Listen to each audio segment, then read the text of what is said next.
Hello, Team 6C. It's Mrs. Hauck once again, getting ready for our math lesson. Today, I brought my little student friend that you can see up in the corner of your screen. Yesterday, we talked about statistical question and what that means. Today, we're going to move on to lesson 2. We're still going to be in module 6, and we're going to do displaying a data distribution. Today's lesson will not take as long as yesterday's. It's pretty short and simple. So let's go ahead and look at your math books. Sometimes the screen gets a little blurry, so it might be easier for you to follow along.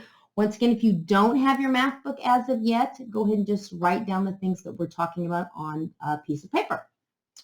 All right, let's get started. The example for today talks about heart rate.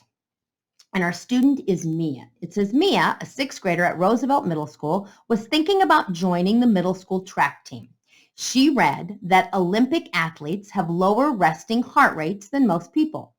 She wondered about her own heart rate and how it would compare to other students.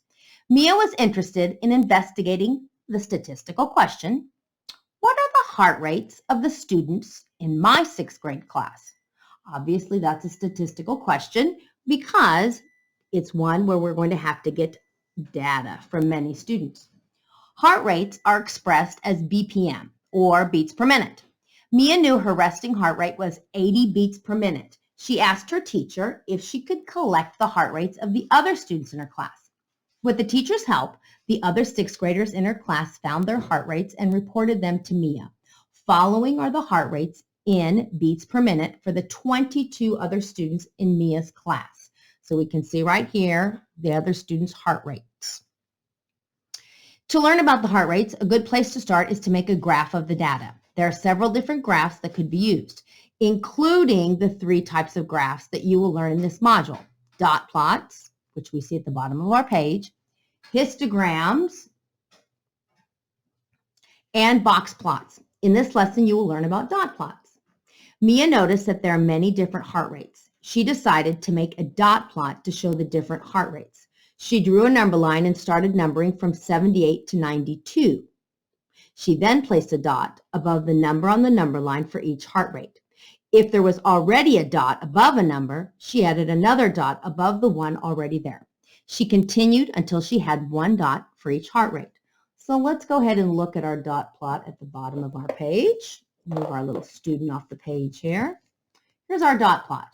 Now, if you notice, the most important thing you will notice is there is a number line that is numbered. We didn't start with 0. She has a pattern, though, that she counted with. She decided to start with 78 and then counted 80, 82, 84, 86, 88, and 90. You will notice she started at 78 because it was close to where her first dot was going to go, and she stopped at 90 instead of 92 because 90 was her last dot. If you look up at the numbers at the top, all she did was find a number, 89. She found 89 on her number line. She put a dot. Whenever she had the next number, 87, she put a dot. If she had more than one number, for example, there should have been 3 86s listed above, she placed the dots one on top of the next. Eventually, we're going to start working on trying to make our own dot plots. Okay, go ahead and turn over to the next page. Okay, we're going to look at the problem with our math book is the fact that we have to flip back and forth. And so what I've done is I went ahead and made a copy of the dot plot so we don't have to do that. So let's go ahead and look here at our dot plot. The first question that we have says, what was the heart rate for the student with the lowest rate? Now, the lowest number I see here is 78, but there is not a dot for the 78, so I can't say 78. This dot represents 79, so we're going to write 79 BPM, beats per minute. Go on to the next question. What was the heart rate for the student with the highest heart rate? So once again, look at your dot plot. Let's see where the highest dot is. It's at 90. So we're going to write 90 beats per minute.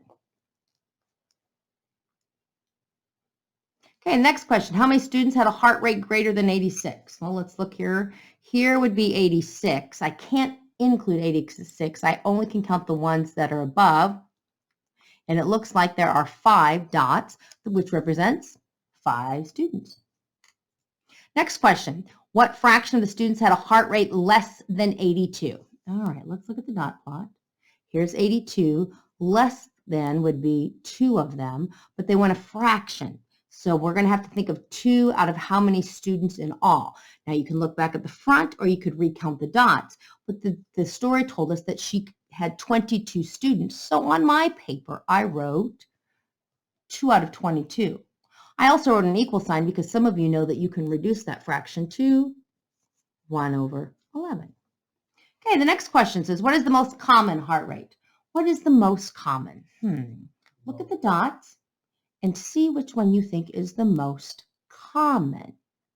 The answer I put on mine was 83. Let's see. 83 had 4 dots for 4 students. It was the one that was the most common. Next question. What heart rate describes the center? Now you have to be very careful because you don't want to just find the center of the number line. You want to find the center with the dots. You can count the dots and find the middle. We know that there's 22 students. So if I know there's 22 students, if I cut 22 students in half, that's 11. So what I would do is I would count 11 dots. 1, 2, 3, 4, 5, 6, 7, 8, 9, 10, 11. So there's 11 students on this side and there's 11 students on this side. So I put that it could be 84 or 85 beats per minute. Question number 7. What heart rates are the most unusual heart rates? There's plenty of answers that you could put. These dots here are kind of very common. They're kind of bunched together. 79 to me seems very unusual. It's way over here. You could even say 81. Sometimes students might say, oh, anywhere from 87 to 88, 89 are unusual. These here look like they're the most common. I put on my paper that I thought possibly 79, 81, and then I left a comma in case I decided I wanted to add some other ones like 88, 89, or 90. If you want to add those 3, you can do that. Next question. If Mia's teacher asked what the typical heart rate is for 6th graders in the class, what would you tell Mia's teacher? Which one do you think is the most typical? There's my picture of my dot plot. So I went ahead and said that the most typical to me is anywhere from 82 to 86. If you wanted to just list the number 82, 83, 84, 85, or 86, all of those answers would be accurate. Next question. On the dot plot, add a dot for Mia's heart rate. So we have to flip back over to the front page and we need to see what Mia's heart rate was. So take your books, flip back over.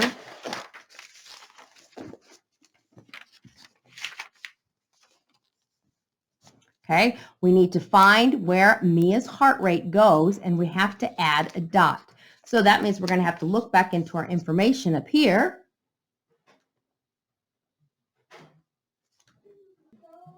So I circled the sentence here that said Mia knew her resting heart rate was 80.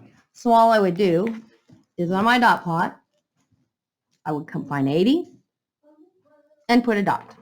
Very simple. Flip back over.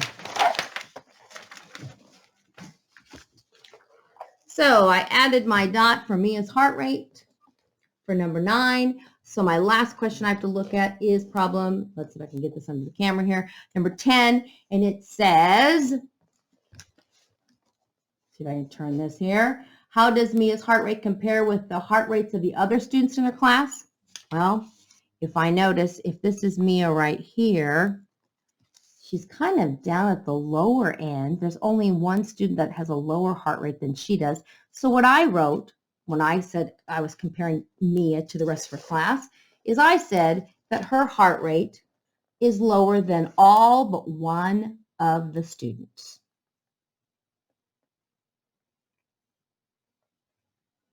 Now remember, if you ever need to pause the video to keep up, you can easily do that. Last page. Last page is basically 2 more examples for us to look at of what a dot plot might mean. The example up here says that Mia's class collected data to answer several other questions about her class. After they collected data, they drew dot plots of their findings. Here's a dot plot showing the data collected to answer the question, how many textbooks are on the desks of 6th graders? If you notice, Some students said they had 5 books. Some students said that they had 6 books, 7 books, and 8 books. Remember, the dots in this dot plot represent the number of students. 4 students have 5 books.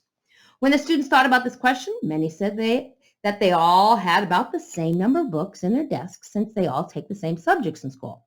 The class, however, noticed that the graph was not very spread out since there were only 4 different answers, from 5 books to 8, with most of the students answering that they had 6 books in their desk, most popular. Another student wanted to ask the question, how tall are the 6th graders in our class? When students thought about this question, they thought that the heights would be spread out since there's some shorter students and some very tall students. If you notice, the dot plot on the bottom of our page shows the heights of the students. It ranged anywhere from, I'm guessing that's about 49 inches all the way up to 66 inches. Remember, even though these numbers are listed on the line, there's no data representing that. The pattern that they counted with this one was by 5s. They did not start at 0. Turn over to the last page. Okay, what I'd like for you to do on this last page is I want you to pause my video. I want you to read these 4 questions, and then I want you to look at the dot plots that you noticed on the bottom. A, B, C, and D. I want to see if you can guess which dot plot goes with this question. What are the ages of 4th graders in our school? Do you think dot plot A, B, or C? Whichever dot plot you think, I want you to write the letter. So if you think the first one's A, you're going to write A. If you think it's B, do all 4 of these and then unpause your video to see if you did it correctly.